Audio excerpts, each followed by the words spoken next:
Also at 5, allegations of money mismanagement. And questions surrounding the state health department. A special committee investigating the money trail spending today asking the state auditor questions and trying to track down when the agency's funding crisis began. News 4's Lili Zhang is live tonight at the state capitol. Well, Lance, Jolene, it's a question of who knew what and when. Today, the auditor did provide documents that would support his testimony, plus text messages exchanged this fall. When can you talk? And he said, I'll call you shortly. He called me, I think, around 11:30.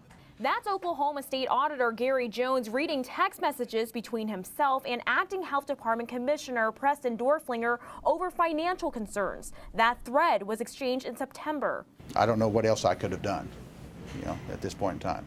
And someone said, why didn't you report to somebody else? I did reach out to one of the board members. Jones's testimony Thursday comes during an investigation into the health department's finances. The alleged mishandling of funds were partially due to what he described as intentional overspending. But Dorflinger, who also testified this week, said it wasn't until October when the serious problems became clear. That is when I became aware of the crisis at hand. Gary said there were problems or issues at the State Department of Health. I became aware of the gravity of the situation as I described in my testimony yesterday in front of the investigative committee.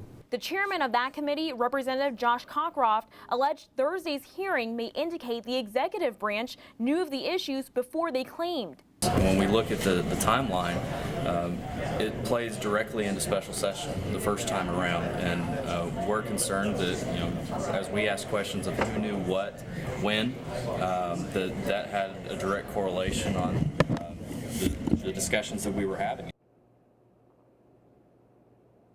Now, in response, the governor's office also has released a statement this afternoon. They say that today's hearing does support the testimony that her chief of staff gave earlier this week. We are told in part, quote, no evidence has been presented of a text string before September 25th between the governor and Auditor Jones relating to the health department, as was asserted in the chairman's questions to me on Monday. It is important for this process that questions are not asked with inaccurate assertions. Live from the state capitol, Lili Zhang, Oklahoma's News 4.